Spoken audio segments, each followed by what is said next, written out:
দুনিয়াতে সব ধর্ষকের বিচার যদি এভাবে করা হতো তাহলে কেমন হতো। রবার্ট নামের এই বিজ্ঞানীর মেয়েকে একদিন একটা ছেলে সবার আড়ালে নিয়ে গিয়ে ধর্ষণ করে। এর ফলে মেয়েটি এতটাই ট্রমাটাইজড হয়ে যায় যে সে এক সময় তার নিজের আপন বাবাকেই তার ধর্ষক ভাবতে শুরু করে। দিন যত পার হয় ততই সে পাগল হয়ে যায়, আর এক সময় মেয়েটি হাসপাতালের বিল্ডিং থেকে লাফ দিয়ে মারা যায়।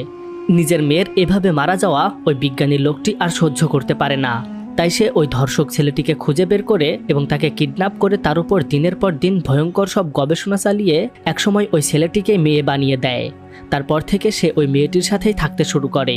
কিন্তু কিভাবে সে এমন সুন্দর একটি ছেলেকে ঠিক তার মেয়ের মতো দেখতে পুরুষ থেকে একটি সুন্দরী মেয়েতে পরিণত করে দিল, তার উপর সে কেমন ভয়ঙ্কর সব এক্সপেরিমেন্ট চালিয়েছিল। হ্যালো বন্ধুরা, আপনারা দেখতে চলেছেন ফিল্মিময় presents the skin I live in মুভির সম্পূর্ণ এক্সপ্লেনেশন। তাহলে চলুন বেশি দেরি না করে গল্প শুরু করা যাক। রবার্ট লেডগার্ড নামের এই লোকটি একজন বিখ্যাত প্লাস্টিক সার্জন। সে আজকে সমস্ত বিজ্ঞানীদের সামনে একটি লেকচারে বলছিল সে কিভাবে একটি প্লাস্টিক সার্জারিতে ব্যাপক সফলতা লাভ করেছে। এমনকি একজন পুরুষের জেন্ডার চেঞ্জ করে তাকে সম্পূর্ণ মেয়েতে রূপান্তর করা নিয়েও সে গবেষণা করছে। সে আশা করছে খুব দ্রুতই এই ব্যাপারে সে সফলতা অর্জন করতে পারবে। তার এমন অভূতপূর্ব সাফল্য দেখে সেখানে থাকা সমস্ত বিজ্ঞানী অনেক অবাক হয়, কারণ এই সার্জারি হয়তো একদিন পৃথিবীর অনেক কিছু বদলে দেবে। সেখান থেকে লেকচার শেষ করে সে বাসায় চলে আসে এবং সোজা তার ল্যাবরেটরিতে গিয়ে আবারও কাজ করতে শুরু করে। এখানেই মূলত সে প্লাস্টিক সার্জারির উপরে একটি গবেষণা করছে। সে মানুষের শরীর থেকে পুড়ে যাওয়া চামড়া বা কোনো দাগ পড়া চামড়া কেটে বাদ দিয়ে সেটা পুরোপুরি ভালো করে তুলতে পারে। কিন্তু এখন সে গবেষণা করছে কিভাবে একজন পুরুষের সবকিছু পরিবর্তন করে তাকে সম্পূর্ণ মেয়েতে রূপান্তর করা যায়। কাজ শেষে পরদিন আবারও সে যখন একটি ইনস্টিটিউটে লেকচার দিচ্ছিল, তখন সেখানে তার দেশের প্রেসিডেন্টের সে তাকে জিজ্ঞেস করে সে যে কাজগুলো করছে সেগুলো তো সম্পূর্ণ ইলিগাল। সে কাদের চামড়ার উপর এই ধরনের গবেষণাগুলো করছে। কিন্তু ডক্টর রবার্ট প্রেসিডেন্টকে বলে সে কোনো মানুষের শরীরে এই গবেষণা চালায় না, বরং সে এক ধরনের ইঁদুর এবং বন্য শূকরের ওপর এই গবেষণা চালাচ্ছে, তাই এটা কোনোভাবেই ইলিগাল না। যাই হোক, তবুও মিস্টার প্রেসিডেন্ট তার ওপর কেমন সন্দেহের চোখে তাকায়। কিন্তু ডক্টর রবার্টের এই প্লাস্টিক সার্জারি সফল হওয়ার পেছনে একটি হৃদয় বিদারক গল্প আছে, যে গল্প তাকে আজ একজন প্লাস্টিক সার্জন হতে বাধ্য করেছে। একদিন রবার্টের ওয়াইফ মিসেস গাল এবং তার 12 বছরের মেয়ে নর্মা গাড়িতে করে কোথাও যাচ্ছিল, কিন্তু তাদের ভয়ঙ্কর একটা অ্যাক্সিডেন্ট হয়, আর অ্যাক্সিডেন্টে মিসেস গাল ভয়ঙ্করভাবে পুড়ে যায়। যদিও রবার্টের মেয়ে নর্মার কিছু একটা হয় না, কিন্তু তার মার শরীর পুরো ঝলসে যায়। সে বেঁচে থাকে ঠিকই, কিন্তু তার চেহারা একটা ভ্যাম্পায়ারের মতো দেখতে হয়ে যায়। তাকে সবসময় একটা অন্ধকার ঘরে রাখা হতো। এছাড়াও সেই ঘরে কোনো আয়না ছিল না যাতে করে গাল তার নিজের শরীর দেখতে পায়। ডক্টর রবার্ট সবসময় তার ওয়াইফের পাশে বসে থাকতো এবং সে রাত দিন পরিশ্রম করে গবেষণা করত যাতে করে তার বউয়ের শরীরের চামড়া থেকে পোড়া দাগ সরিয়ে সুন্দর স্বাভাবিক মানুষের মতো করে দেওয়া যায়। কিন্তু একদিন গাল যখন ঘুমিয়েছিল তখন হঠাৎ সে তার মেয়ের গলায় গান শুনতে পায়। এই গানটা সে তার মেয়েকে অনেক ছোটবেলায় শিখিয়েছিল। নিজের মেয়ের গলার গান শুনতে পেয়ে সে অনেক ইমোশনাল হয়ে পড়ে এবং ধীরে ধীরে উঠে সে যখন জানালাটা খুলে দেয় তখন জানালার কাছের আয়নায় সে নিজের প্রতিচ্ছবি দেখতে পায়। কিন্তু এটা দেখার পর সে এতটাই ভয় পেয়ে যায় যে তখনই সেখান থেকে লাফ দিয়ে সে মারা যায়, আর সে গিয়ে ঠিক তার মেয়ের সামনেই পড়ে। নিজের মাকে এভাবে মারা যেতে দেখে নর্মা তার ব্রেইনে সেদিন অনেক বড় একটা আঘাত পেয়েছিল। কিন্তু এখন নর্মার বয়স 18 বছর। আজকে সে এবং তার বাবা রবার্ট একটা পার্টিতে এসেছে। সে দূরে তার বন্ধুদের সাথে গল্প করছিল, আর তার বাবা দূর থেকে তাকে দেখছিল। মেয়েকে স্বাভাবিক হতে দেখে রবার্ট অনেক খুশি হয়েছিল। পার্টিতে নর্মা একটি ছেলেকে দেখতে পায়। ছেলেটি তার দিকে তাকিয়ে সুন্দর করে হাসে। এই ছেলেটির নাম ভিনসেন্ট। সে তার মায়ের সাথে শহরের একটি ফ্যাশন দোকানে কাজ করে। ভিনসেন্টকে দেখে নর্মারও অনেক পছন্দ হয়। তারা দুজন গল্প করতে করতে কিছুটা গার্ডেনের ভিতরে চলে আসে। সেখানে ভিনসেন্টের কিছু বন্ধুও ছিল, কিন্তু তারা জোড়ায় জোড়ায় দূরে চলে যায়। তখন নর্মা এবং ভিনসেন্ট একা হয়ে পড়ে। গল্প করতে করতে তারা আরও দূরে চলে যায়। নর্মা একটি উঁচু হিল পরেছিল, তাই তার হাঁটতে অনেক সমস্যা হচ্ছিল। একসময় সে মাটিতে হোঁচট খেয়ে পড়ে যায়, কিন্তু তখনই ভিনসেন্ট তাকে চুমু খেতে শুরু করে। তারপর সে তাকে একটি গাছের নিচে শুইয়ে দিয়ে তার সাথে ইন্টিমেট হয়। কিন্তু সেই মুহূর্তে পার্টিতে একজন শিল্পী আই নিড টু লাভ গানটি গাওয়া শুরু করে, আর এই গানটি নর্মার কানে গেলে তার মায়ের কথা মনে পড়ে যায়, কারণ তার মা এই গানটি তাকে শিখিয়েছিল। মায়ের কথা মনে পড়তেই সে ভিনসেন্টকে এটা করতে নিষেধ করে, কিন্তু ভিনসেন্ট যখন থামে না তখন নর্মা তার হাতে কামড় দেয়। এর ফলে ভিনসেন্ট তাকে জোরে একটা চড় দিলে সে অজ্ঞান হয়ে পড়ে। মেয়েটি অজ্ঞান হয়ে গেলে ভিনসেন্ট তাকে ফেলে সেখান থেকে চলে যায়। এদিকে পার্টিতে সবাই যখন ডান্স করছিল তখন হঠাৎ করে রবার্ট তার মেয়েকে কোথাও দেখতে পায় না। তাই সে দ্রুত বাইরে এসে তার মেয়েকে সব জায়গায় খুঁজতে শুরু করে। কিছুটা দূরে এসে সে কয়েকজন তরুণ তরুণীকে ইন্টিমেট হতে দেখতে পায়, কিন্তু এখানে তার মেয়ে ছিল না। আরও কিছুটা হাঁটার পরে মাটিতে সে তার মেয়ের হিল এবং জামা কাপড় পরে থাকতে দেখে, আর ঠিক সেই সময়ে তার সামনে দিয়ে একটা ছেলে বাইকে করে চলে যায়। রবার্ট তখন সেদিকে এগিয়ে গিয়ে একটা গাছের নিচে তার মেয়েকে অজ্ঞান অবস্থায় পড়ে থাকতে দেখে, কিন্তু অনেক ডাকাডাকির পর যখন তার মেয়ের জ্ঞান ফেরে তখন নর্মা তার বাবাকেই নিজের ধর্ষক ভাবতে শুরু করে এবং সে তার বাবাকে ভয় পেতে শুরু করে। রবার্ট তার মেয়েকে দ্রুত একটি হাসপাতালে নিয়ে যায়, কিন্তু সেখানে চিকিৎসা করানোর পরেও নর্মা তার বাবাকে চিনতে পারে না, বরং সে সব পুরুষকেই ভয় পেতে শুরু করে। আর এর কিছুদিন পর রবার্টের কাছে খবর আসে তার মেয়ে হাসপাতালের বিল্ডিং থেকে লাফ দিয়ে পড়ে মারা গেছে। এই ঘটনা মিস্টার রবার্টকে একজন সাইকোতে পরিণত করে। তাই সে ভিনসেন্টের দোকানের সামনে এসে গাড়ি থামিয়ে দাঁড়িয়ে থাকে।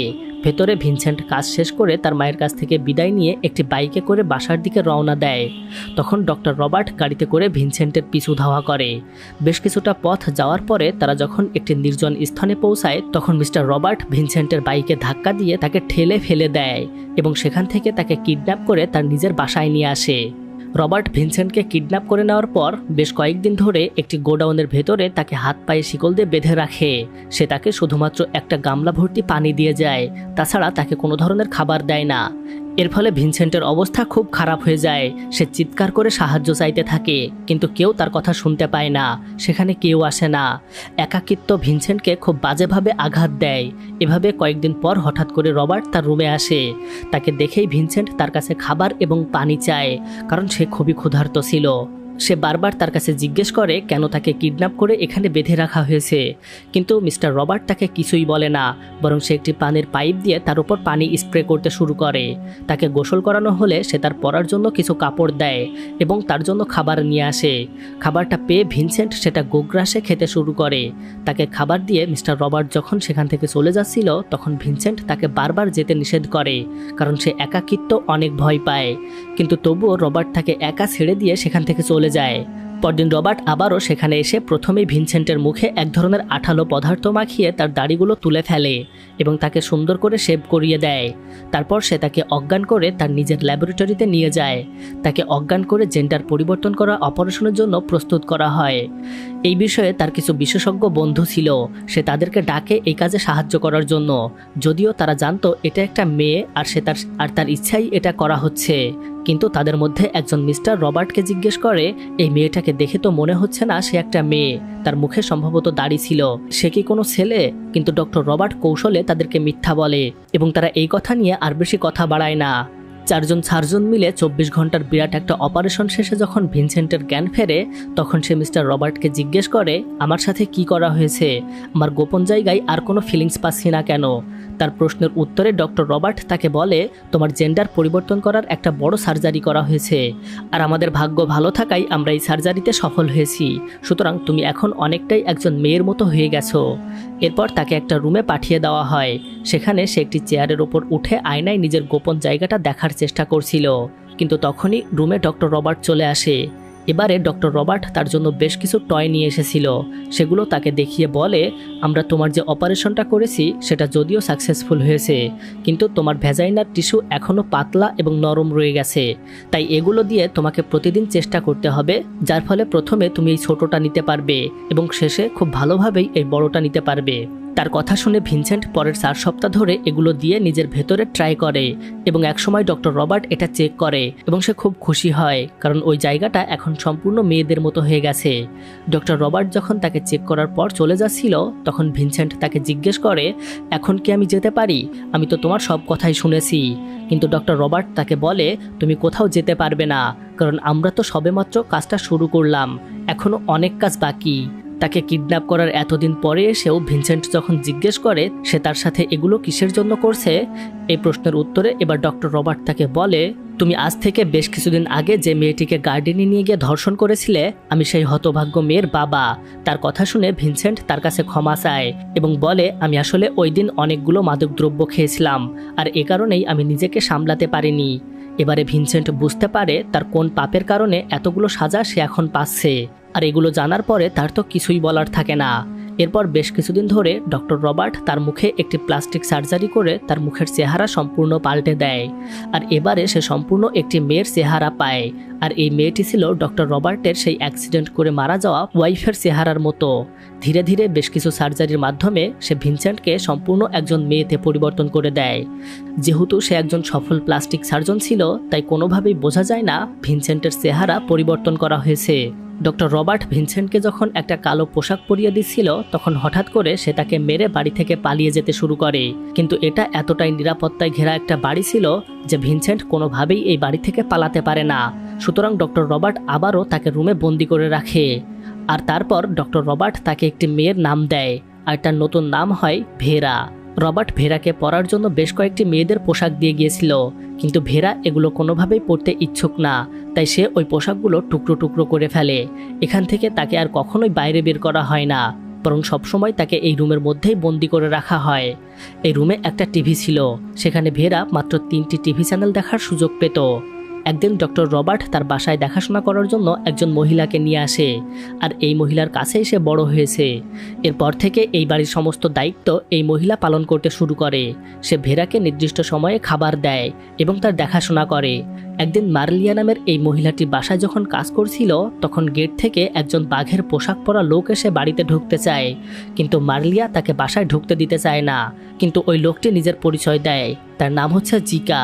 আসলে সে মার্লিয়ার আপন ছেলে। নিজের পরিচয় দেওয়ার পরও মার্লিয়া তাকে ঢুকতে দিতে চায় না, কিন্তু জিকা তাকে শুধুমাত্র একটু খাবার খাওয়ার জন্য ঢুকতে দিতে বলে এবং খাবার খাওয়া শেষ হয়ে গেলে সে চলে যাবে এটা প্রতিজ্ঞা করে। আর এ কারণেই মার্লিয়া জিকাকে তাদের বাসায় ঢুকতে দেয়। মার্লিয়া তার ছেলে জিকাকে খাবার খেতে দেয়।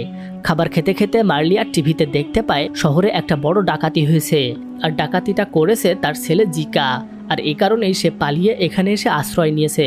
এটা দেখার পর মার্লিয়া তাকে দ্রুত বাসা থেকে চলে যেতে বলে, কিন্তু ঠিক সেই সময়ে জিকার সিসিটিভি ক্যামেরার সেই স্ক্রিনে চোখ পড়ে। রুমের মধ্যে ভেরা ব্যায়াম করছিল, আর এটা দেখে জিকা তাকে রবার্টের বউ মনে করে, আর এ কারণে সে তার কাছে যেতে চায়, কিন্তু তার মা তার কাছে যেতে দিতে রাজি না। তাই সে তার দিকে লুকিয়ে একটা পিস্তল ধরলে কৌশলে জিকা সেটা তার মায়ের কাছ থেকে কেড়ে নেয় এবং তাকে একটা চেয়ারে বেঁধে রেখে ভেরার কাছে যায়। কিন্তু সেখানে গিয়ে সে দেখতে পায় তার রুমে তালা দেওয়া, তাই সে ফিরে এসে তার মাকে নির্যাতন করে আবারও চাবিটা নিয়ে রুমে ঢোকে। ভেরা তার কাছ থেকে পালিয়ে যাওয়ার চেষ্টা করলেও সে কোনোভাবেই পারে না। জিকা তাকে ধরে ফেলে এবং তারপর সে তার সাথে জোর জবরদস্তি করে ইন্টিমেট হয়। কিন্তু সে যখন ভেরার সাথে এটা করছিল, ঠিক তখনই রবার্ট বাসায় চলে আসে। রুমে ঢুকে সে মার্লিয়াকে একটি চেয়ারে বাঁধা অবস্থায় দেখতে পায়, আর সিসিটিভিতে সে দেখতে পায় জিকা ভেরার সাথে খারাপ কাজ করছে। এ কারণে সে দ্রুত একটি পিস্তল হাতে রুমে যায় এবং সেখানে জিকাকে মেরে ফেলে। বেশ কিছুক্ষণ পর রবার্ট বাইরে গিয়েছিল জিকার অন্ত্যেষ্টিক্রিয়া সম্পূর্ণ করতে। তখন মার্লিয়া ভেরার সাথে একটি গল্প বলতে শুরু করে। সে বলে, জিকা এবং ডক্টর রবার্ট দুজনেই আমার আপন সন্তান, কিন্তু তাদের বাবা আলাদা। তবে ছোটবেলা থেকেই শুধুমাত্র জিকা আমার কাছে বড় হয়েছে, আর আমি একজন ধনী লোকের কাছে রবার্টকে দিয়ে দিয়েছিলাম। সেই লোকই পরবর্তীতে পরিচারিকা হিসেবে রবার্টকে আমার কাছে দিয়ে গিয়েছিল এবং সে আমার কাছেই বড় হয়েছে। কিন্তু ছোটবেলা থেকেই জিকা রাস্তার ছেলেদের সাথে মিশে নেশাগ্রস্ত হয়ে পড়ে, আর অন্যদিকে ডক্টর রবার্ট ছিল খুবই বুদ্ধিমান এবং মেধাবী একজন ছেলে। সুতরাং পরবর্তীতে সে লেখাপড়া শিখে একজন বিজ্ঞানী হয়েছে। তারা যখন গল্প করছিল তখন সেখানে রবার্ট আসে। তারপর সে ভেরাকে নিয়ে রুমে ঢুকে পড়ে। ভেরা রবার্টের এই করুণ গল্প শুনে রবার্টের সাথে ভালো ব্যবহার করতে শুরু করে। আর এই ঘটনার পর থেকে রবার্টও ভেরাকে রুমের মধ্যে আর আটকে রাখে না, বরং সে এখন বাসার সব জায়গায় ঘোরাফেরা করে। ধীরে ধীরে সে মার্লিয়ার কাজে হেল্প করতে শুরু করে এবং রবার্টের সাথে ভালো সম্পর্ক গড়ে তোলে। একদিন রবার্ট যখন ভেরার রুমে এসেছিল, তখন সে রবার্ট রবার্টকে বলে, আমরা কি একসাথে থাকতে পারি না, বিবাহিত মানুষ যেভাবে একসাথে থাকে? কিন্তু তখন রবার্ট তার কথায় রাজি না হলেও পরবর্তীতে সে ভেরার সাথেই থাকতে শুরু করে। যেহেতু তার চেহারা হুবহু রবার্টের মৃত স্ত্রীর মতো ছিল, তাই সে তার প্রতি অনেক ভালোবাসা অনুভব করে। প্রথমে দুই একটা ভালো কাজ করে সে রবার্টের বিশ্বাস অর্জন করে। তারপর একদিন রবার্ট তাকে মার্লিয়ার সাথে মার্কেটে পাঠায়। মার্কেটে যাওয়ার আগে সে রবার্টের পছন্দের ড্রেস পরে, কিন্তু তারা চলে যাওয়ার পরে রবার্টের কাছে একজন ডাক্তার আসে। তারা তিনজন মিলে একটি ক্লিনিক দেওয়ার ব্যাপারে কথা বলতে। সেই ক্লিনিকে প্লাস্টিক সার্জারির মাধ্যমে মানুষের জেন্ডার পরিবর্তন করা হবে। যেহেতু তারা এই কাজে খুব ভালোভাবে সফল হয়েছে, তাই এই ব্যবসায় তারা খুব লাভ করতে পারবে। কিন্তু অবাক করা ব্যাপার, ডক্টর রবার্ট তার এই প্রপোজালে রাজি হয় না। সে কোনোভাবেই এই কাজ আর করতে চায় না। তখন ডাক্তার তাকে বিভিন্নভাবে ব্ল্যাকমেল করতে শুরু করে। সে আজকের পত্রিকার একটা কপি নিয়ে এসে ডক্টর রবার্টের সামনে দেয়। সেখানে গত 10 বছর ধরে হারিয়ে যাওয়া বা নিখোঁজ হয়ে যাওয়া মানুষ নিয়ে একটি রিপোর্ট করা হয়েছে। আর এই রিপোর্টেই আজ থেকে 7 বছর আগে হারিয়ে যাওয়া ভিনসেন্টের ছবি ছিল। ডাক্তার তখন রবার্টকে বলে, তুমি সে সময় বলেছিলে এই ছেলেটি স্বেচ্ছায় তার জেন্ডার পরিবর্তন করতে চায়, কিন্তু আমার ধারণা তুমি তাকে কিডন্যাপ করে নিয়ে এসেছিলে। এই কথা শোনার পর রবার্ট অনেক রেগে যায় এবং তার দিকে একটা পিস্তল উঁচু করে ধরে। পিস্তল দেখে ভয় পেয়ে ডাক্তার চলে যাচ্ছিল। ঠিক তখনই সেখানে ভেরা চলে আসে। সে ডাক্তারকে বলে, আমি জানি তুমি আমাকে নিয়ে কথা বলছিলে, কিন্তু মনে রেখো রবার্ট আমাকে জোর করে বা কিডন্যাপ করে নিয়ে আসেনি, বরং আমি স্বেচ্ছায় আমার জেন্ডার পরিবর্তন করেছি এবং আমার নাম ভিনসেন্ট না, আমার নাম ভেরা। তার এমন কথা শুনে রবার্ট এবং ডাক্তার দুজনই বেশ অবাক হয়। তারপর ডাক্তার সেখান থেকে চলে যায়। ভেরার এই কথা শুনে রবার্ট বেশ খুশি হয় এবং সে ভাবে ভেরা হয়তো তাকে পছন্দ করতে শুরু করেছে এবং সে ভেরাকে নির্দ্বিধায় বিশ্বাস করতে পারে। রাতের বেলা তারা যখন ইন্টিমেট হতে যাবে, তখন ভেরা তাকে বলে, আমি আজকে বাজার থেকে একটি লুব্রিকেন্ট কিনে এনেছি, তুমি একটু দাঁড়াও, আমি বাইরে থেকে ওটা নিয়ে আসি। এই বলে সে বাইরে বেরিয়ে আসে। তারপর ডক্টর রবার্টের টেবিলের ড্রয়ার থেকে তার পিস্তলটি হ্যান্ডব্যাগে ভরে নিয়ে রুমে চলে আসে। রুমে এসে সে রবার্টের দিকে পিস্তল তাক করে তার বুকে গুলি করে। দিকে মার্লিয়া ঘুমিয়েছিল, কিন্তু গুলির শব্দে তার ঘুম ভেঙে গেলে পিস্তল হাতে নিয়ে সে রবার্টের রুমে আসে। কিন্তু সে রুমে ঢুকতেই ভেরা লুকিয়ে তাকেও গুলি করে। বৃদ্ধা মহিলা মারা যেতে যেতে বলে, আমি এটা জানতাম তুমি তার সাথে বিশ্বাসঘাতকতা করবে, কিন্তু আমার ছেলে আমার কথা শোনেনি।